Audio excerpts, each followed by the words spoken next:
Hi, welcome to this channel.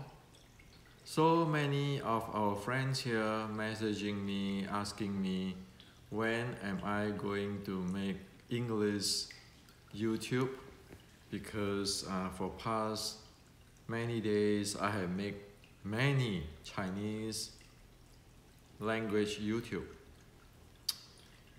So today I like to share with you. I have made many Chinese YouTube because we like it or not, now traditional Chinese martial art really is in crisis.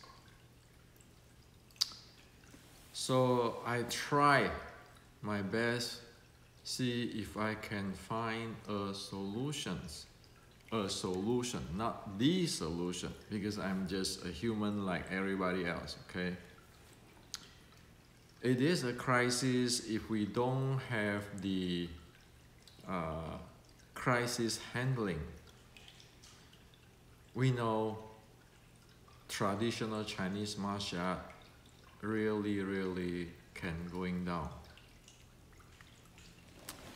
So if you watch carefully on like the young Chinese from China who are exposing fake, almost every few days they come up with a video exposing one famous grandmaster. So in one side you have this thing happen, on the other side of course you have Xi Xiaodong there in the real life. You know, everybody can see what happened for past 3-4 years. Now, with this type of stuff continues, how long do you think traditional Chinese martial art can last? If traditional Chinese martial art do not have a base. So I've been chatting, discussing with many sifus in Asia, and I looking into things, and finally I have found that we can solve this crisis. And of course this is just me, one guy, okay, and not the solution, solutions, if people like to listen to what I'm saying, okay. Now the bottom line is we want to solve problems so that everybody prosper. In no means that I want myself to be grandmaster or my style to be the greatest or my lineage to be greatest. My mind never thought about that. My mind only think, how can we find a solution so that we all can grow up. And that's why even in my video, the Chinese video, I say that I'm here not to against Xi Xiaodong and not to against Tai Chi or anybody. The issue is that we need a solution. You cannot continue going down like that. And of course, many people don't agree, don't like, you know, always like that. But due to I'm pretty lucky, I read classical Chinese, I study Buddhism, I study many ancient Chinese culture, I study engineering, I study sports science. Finally, I can tell you, traditional Chinese martial art is not fake. What happened in past 100 years or so is that people has been do not see the big picture. And because they don't see the big picture, it creates many problems. And it is no point for now to blame. Okay? And now you need to solve it. Either we solve it, and what I mean is everybody need to have these educations. Now, let me share with you the difference between educations and politics, or educations or speak like a lawyer. Okay? If we speak like a lawyer, like in the court, we just dig out of whatever our oppositions or opponents screw up. Just amplify it, zoom it up, make them wrong, wrong, wrong. We are right. We are the clean one. They are wrong, wrong, wrong, wrong. What those type of argument, those type of attitude, those type of actions, you know it is politics.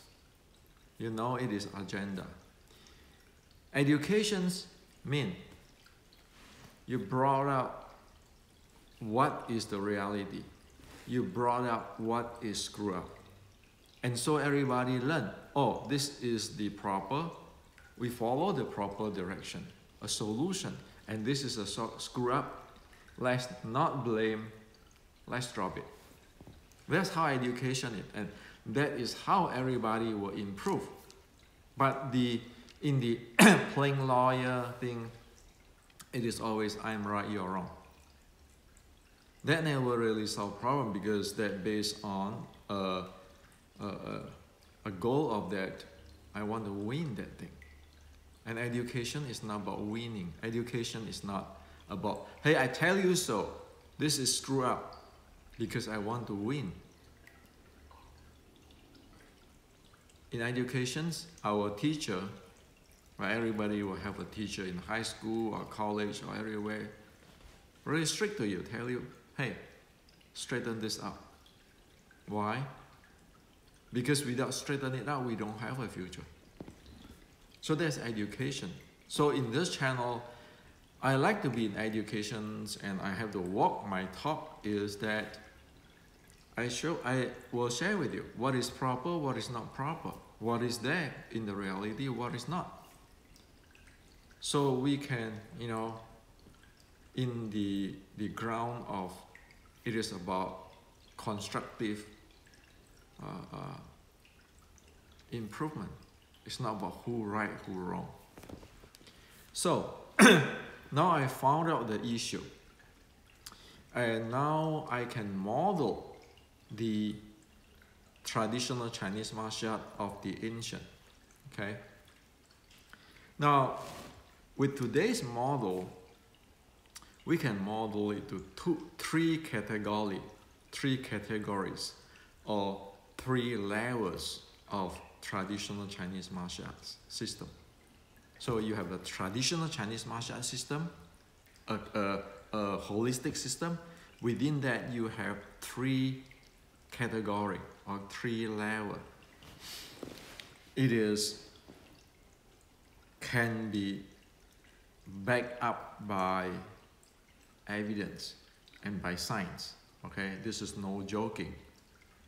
And so, because I'm lucky, I found this. And so I want to share with everybody. You need to know this, okay? Disregard of your style. If you know this, you can solve your problem, okay? Now, we can back this claim, and I can back the claim for this three category or three level claim for you here now with history and with science, sports science. Now, the three category. The first category is the physiological conditioning or physiological training. Physiological training. Okay? The second is the movement training. The third is the momentum training. A holistic traditional Chinese martial art has to have these three levels of these three categories of training. So to zoom up for every category, The first category, the physiological training, that has to consist of the natural lower abs breathing. And it even go far into the six healing sound. Those are what the ancient Shaolin, the real Shaolin do it. You can see in the writing in the book and so forth, right? So that's the first category. That is meaning that one have to ready physiologically in order to practice martial arts. Okay? So that's the first category, the physiological training. Deep, natural lower abs breathing. And you can go as far as the six healing sound and many, many things. Okay? And of course, today we can map that into sports science. Today is improve our health or our physiological state. We can measure it, monitor it with our heart rate variability, breathing rate, and even SpO2. Okay? So that's the first class or first category. And that's what the real Qigong is about. And of course, this is going to link into the Buddha's teaching, the Anapanasati, and many, many teaching, because Anapanasati actually influenced the Chinese culture on the health practice. So not to mention that any Shaolin art, be it Wing Chun from Shaolin or Choi Lei Fat is from Shaolin or other Shaolin art, they all based on this real Buddha's base. Okay? So we know the root, we know the technology, and so today scientifically we know how to monitor that, so we know whether we got it or not. Okay? Now, so for example, right, in the ancient, if you meditate, okay, doesn't matter you are Buddhist or Taoist or yogic, your breathing is going to drop at the level of when you be able to handle your physical or physiological state, which is getting into samadhi. When one get into samadhi, now we know by records of the ancient, the breathing rate is going to drop down to 6 or 4 repetitions per minute. That's where your prana and all those stuff, your chi, you start to activate. Without going there, you don't really have much Qigong. You might have some basic surface Qigong, but not the really hardcore one. So we know that if you want to enter into samadhi, dealing with your chi, your channel and everything, then your breathing, you'll be able to drop it down to 6, 4, those areas. Not like we usual people, breathe at what? 12 repetitions per minute or 10 repetitions per minute if we train a little bit in this. So that has to be clear. Okay? Now, when you get to this movement training is like body mechanic training. Today we see most majority of Chinese Kung Fu is belong to this movement or posture training. Say people play a solo form or push hand or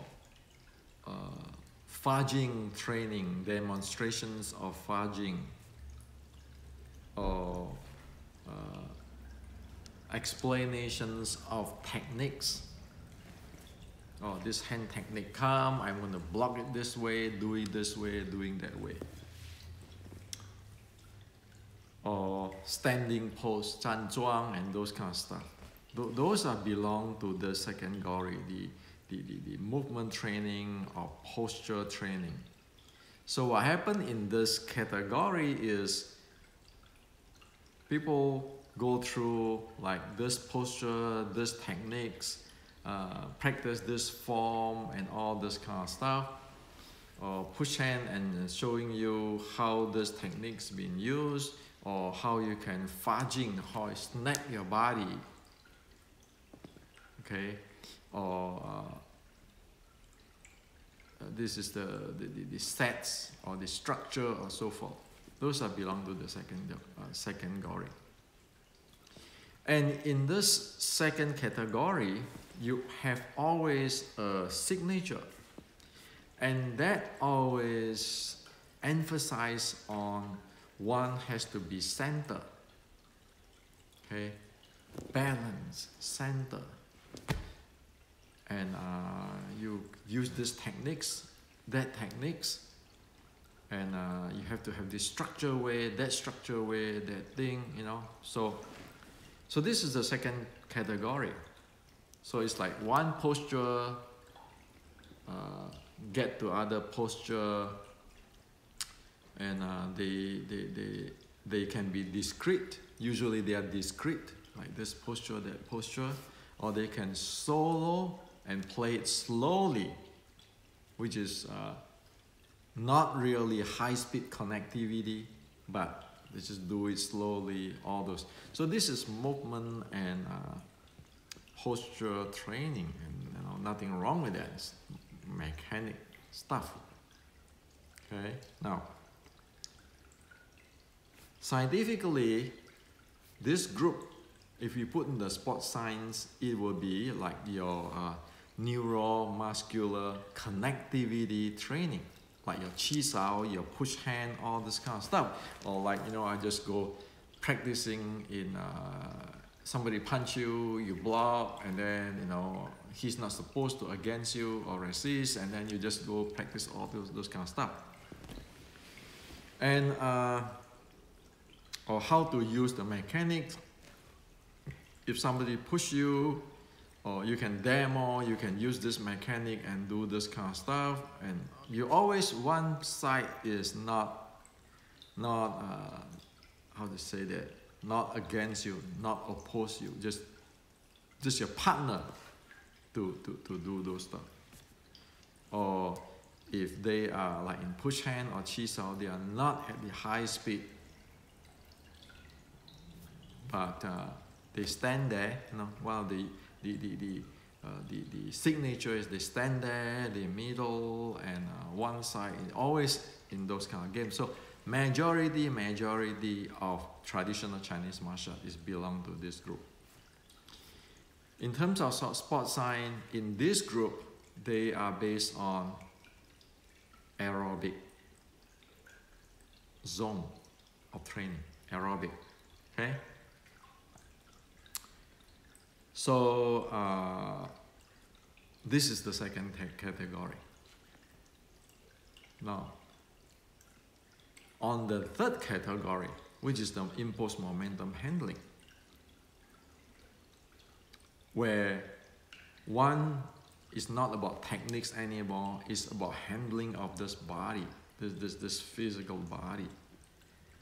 Okay, because this is where your weight is.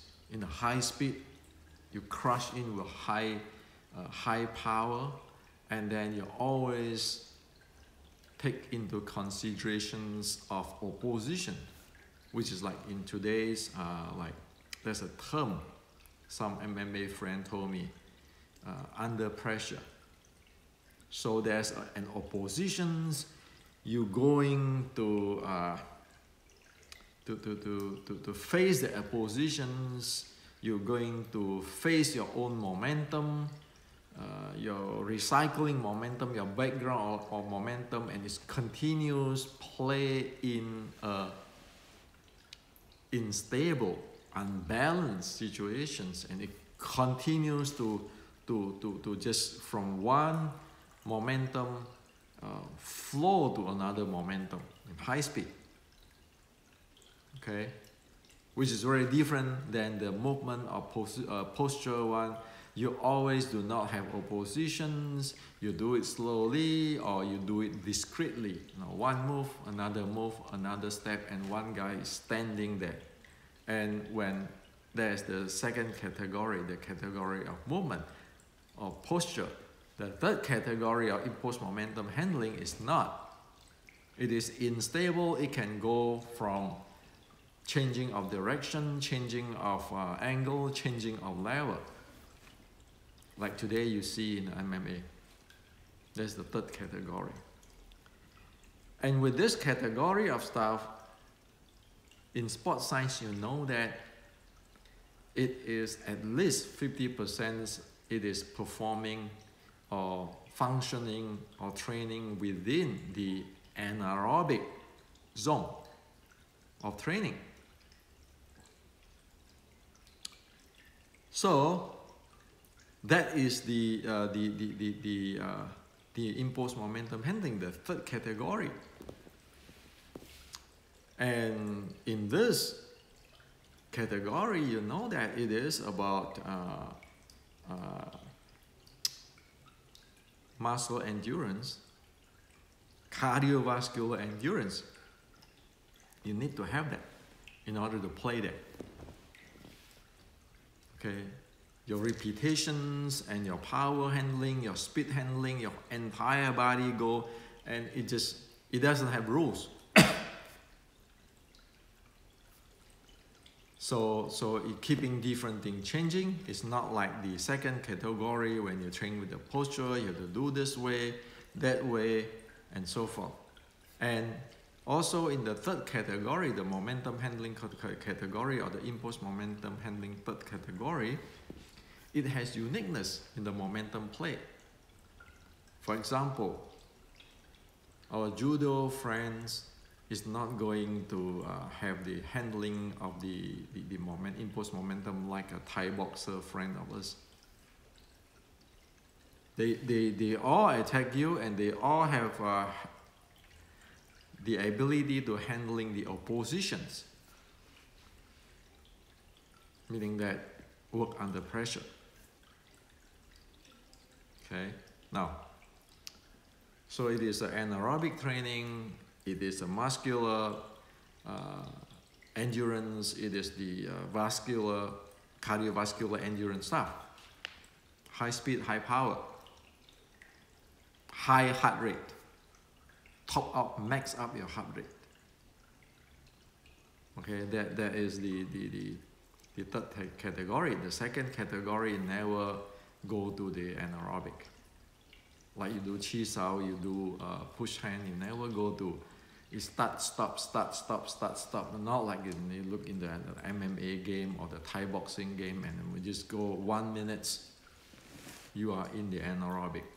Continues to act, continues, you face opposition. And I have its uniqueness. So this is the three category. Now what happened is, in the past 100 years or so, people in the second category somehow thought that, some of them thinking that they have the training of fighting, which is you must need a third category of training, but they don't have it. For example, the Tai Chi guy who fight Xi Xiaodong, or Li Gang, who fight Xi Xiaodong, who or the last Tai Chi guy who fight Xi Jiaogong only about a month or two ago. You see that they are using the second category stuff. They train there. They have no idea on the third category. That's why when they face Xi Jiaodong, everything collapses. And also, you look at many so-called grandmasters today, even though they claim internal art, they claim internal power, Fajing power, mind power, those kind of stuff. They always is standing there, keeping their body balanced, and there's no oppositions. At least there's no high-speed power oppositions. And they stress on doing this set or that set, have the power and so forth. Now you face the third category. And the second category people will not be able to handle it because they don't even know what is going on. But if you look at like General Qi Ji Guang and the Shaolin Short Strike Canon, the writing, you know that they are in the third category. And even if you read the like our Choi Lei Fat, how to say that, the rule of practice Choi Lei Fat in 1850, something like that. You look at their training, like they need to have how to say that, continuous training, continuous fighting, and never give up, and continuous go. And you have to have the breathing, and you have to have proper diet. You know those belong to the third category. And you look at the Choi Lei Fat in the oldest sets. Maybe not everybody today, but for some real the Choi Lei Fat fighters who really in the competition, you see how the momentum change and everything. So those category, and of course I use Choi Lei Fat is because it is an example. There are still many traditional Chinese martial arts. I just take an example, right? Just don't get me wrong. And so with the Qi Ji Guang, with the Shaolin, with the Choi Lei Fat rules and so forth, you know that they belong to that third category. Okay? And all this thing is not linear. It is different directions, and so there's the third category. Now, the issue today is there's so many grandmasters in past 100 years who wrote books or get praised by their student, who is in the second category, somehow get promoted to the like the invincible guy in the third category. And that caused today's problem, because you have one side, Xi Jiaodong say, hey, you don't have the body to do things. If you read what Xi Jiaodong wrote, you don't have the body to do things. And of course, you look at the match between Xi Jiaodong and other MMA friend with the Chinese martial art, in YouTube all the way. You know that they don't have the momentum handling training, the anaerobic, the cardiovascular, and the muscle endurance training. You know that, okay? And so the issue is this second category is now a problem, because now you've blown it up to the third category where you are not in, and your grandmaster is never up there. You've blown it up to the proportions, and people believe in it on this movie, in the fiction, and so forth. And right now, the exposing fake traditional Chinese martial art, young Chinese brought this up. So they be able to expose, oh, this grandmaster, he doesn't have this. You look at the history. And right now, some of those young Chinese who expose the traditional Chinese martial arts grandmaster, guess what? They have hold on the mass database, such as the Chinese newspapers since late 1800, 1870 something until 1950s, something like that. Huge database. Well, and he presented, he said, I'm going to use this. If anybody claim that they defeat this Westerner or this whoever, I'm going to use that because right now we have the data. So that's what it is. So that's why I come up with this three category. Somehow heavens, for heaven's blessing. And also, the second category, most of people who talk about this Xing Qi, have the mind power, they are not in the first category. They cannot drop their breathing, drop their heart rate. They cannot get into the samadhi stuff. But they keeping promoted with the philosophy, Taoist philosophy, blah, blah, blah. So right now you can see that this group of the second category and with their exercise and so forth, they blown out of proportion to the third category and the first category. So right now, the only way is to clean it up. Don't blame anybody, but to know that, hey, if this is the second category, we say this is second category. If this is the first category, first category. Is this third? Is this third? Not smear it up, because when you carry one category to another category, where that is the one create their own trouble.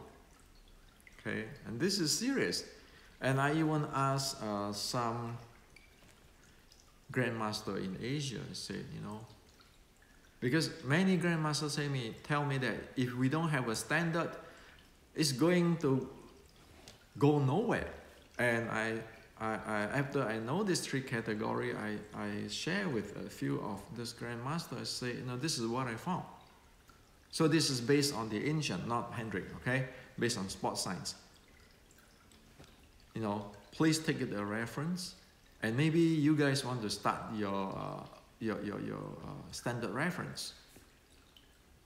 And of course, this is not about putting people down. It's about how are you going to save this Chinese martial arts. It is a crisis management. It is a damage control now. If this we close our eyes, pretend we don't know, it's going to slam, and nobody can save it. If we continue on this for another few years, nobody can save it. So again, now I don't have all the solution, and that's why I say this is a solutions. Okay? And so most people in traditional Chinese martial art belong to this second category. So that's why we cannot communicate. Because they thought, I have this too, I have this too, I have this too, I have this too, but they never know about the third category, and they never know about the first category. So the first category, if you go to those yogic guru in India, you need to everybody speak that language. Can you handle this? The third category is if you go to, say, our friend BJJ, or in judo, or a Thai boxer, in Kyokushin, in MMA, they speak those language. But if we take it at the second category, is the ultimate, we keeping thinking, I play this, I have mind power, I can handle this, I have this using my mind, not my strength, I can handle this. But it turns out that what the reality is, we have no idea what's going on up there and down there, in the first category and the third category. So this is what I like to share with you. Okay, serious stuff, serious stuff. And I'm just being lucky to get into the right time and right spot to be able to see this. And also with this book,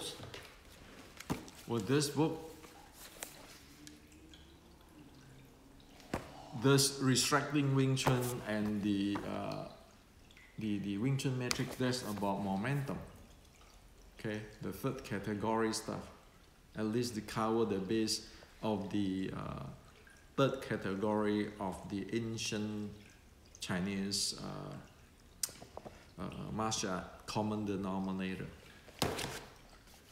Wing Chun Inception is covering the first category. So with these 3 books, you cover all the 3 categories.